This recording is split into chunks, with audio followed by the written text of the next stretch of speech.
Si XRP na matagal ng tahimik pero palaging underdog ay unti-unti nang gumigising. Ayon po sa kilalang crypto analyst na si Egrag, may posibilidad na umabot sa XRP sa average price na $20 ngayong season na ito. Oo, tama po ang narinig ninyo. 20 dolyar. Pero teka, ito ba ay hype lamang? O may batayan talaga? Kaya sa video na ito ay babalatan po natin ng pino ang bawat detalye. Pero bago po tayo magpatuloy, ay pakibasa na lamang po muna ang disclaimer dito po sa ibaba ng ating screen. Ayan, sa nakaraang 4 na linggo, si XRP ay pumalo po ng 70% sa kanyang pagtaas ng kanyang presyo. Mula po sa paggapang sa mababang presyo, ngayon ay nasa paligid na po siya ng $3.45.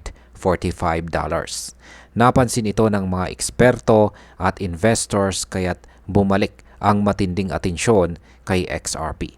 Ayon po kay Egrag, isang kilalang technical analyst, ang ganitong galaw ay nagpapakita po ng posibleng simula pa lamang ng pagsabog ng presyo ni XRP. Ginamit po niya ang symmetrical triangle analysis kung saan ay isang klase ng chart pattern na kadalasang nauuwi sa breakout o biglaang pagtaas ng presyo. Ang symmetrical triangle ay isa po itong pattern sa chart kung saan ang presyo ay nagkakaroon ng mas maliit na galaw habang lumalapit ito sa isang punto. Yan, or yung kanyang apex portion, or yung kanyang pinakadulo. Para po itong bomba na pinipigil pero handa nang sumabog sa tamang oras. Ayon po kay Egrag, naka-breakout na si XRP mula sa triangle na ito. At sa kasalukuyang sa kasalukuyan ay tumataas na po ang kanyang momentum. Yan ang kanyang momentum. Ang ganitong klasing pattern ay malakas na signal ng bullish trend, lalo na kapag may kasamang volume. Kaya kung titignan natin ang galaw ni XRP ngayon, ay mukhang hindi ito simpleng rally lang, kundi isang tunay na pagsabog ng presyo. Ayon po kay Egrag, ang kanyang projected average price kay XRP ay nasa $20. At hindi lang basta hinulaan ito. May computation po at saka historical basis ito. Nito pong 2021, si XRP ay tumaas po ng 500% sa kanyang second leg ng kanyang rally. Kung susundan po natin ang ganitong galaw, ang conservative target po ay nasa $7.70. Pero kung isasama natin ang tinatawag na measured move mula sa symmetrical triangle at ang posibilidad ng mas malawak na pagtaas gaya noong unang bull cycle, may mga target na umaabot po ng $33. Kaya ang midpoint po nito ay $20. Ito ang sinasabi ni Egrag na realistic na average price. Kaya sabi nga ni Egrag, ang $20 ay hindi pa ang pinakamataas na pwedeng abutin ni XRP dahil hindi pa kasama dito ang full measured move ng pattern.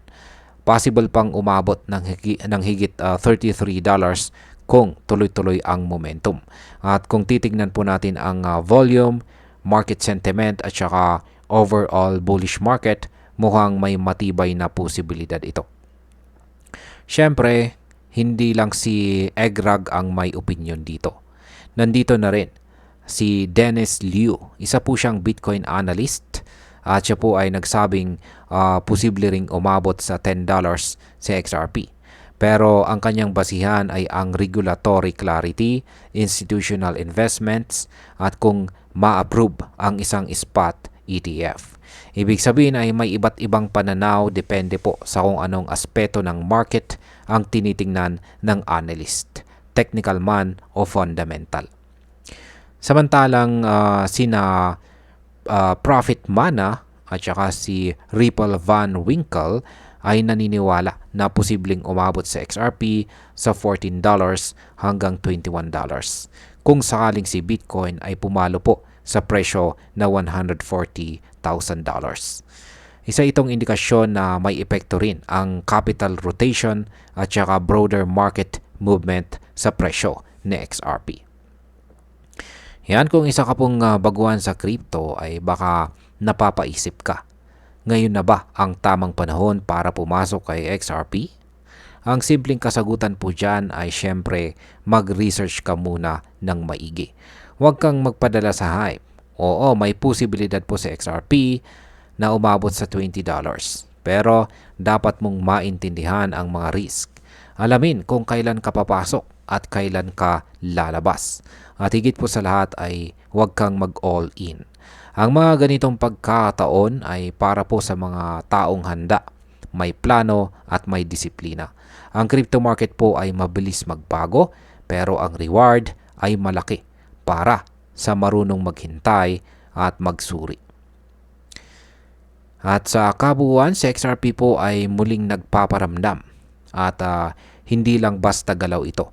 Posibleng ito na ang simula ng kanyang pag-akyat patungong $20 na presyo or higit pa. Ayon po sa mga analyst, may technical at fundamental na batayan para sa ganitong prediction. Pero tandaan po natin, ang mundo ng crypto ay parang karerang puno ng panganib at oportunidad. Kung marunong ka pong magbasa ng chart, makinig sa balita, at maging matatag sa disiplina, ikaw ay may malaking tsansang kumita. Kaya kung gusto mong samahan si XRP sa kanyang paglalakbay pataas, gawin mo ito ng may tamang kaalaman, hindi lang dahil sa hype. At ayan, hanggang dito na lamang po tayo sa video na ito mga ka-crypto. Marami pong salamat sa panonood. Ingat po tayo lagi at God bless po sa ating lahat.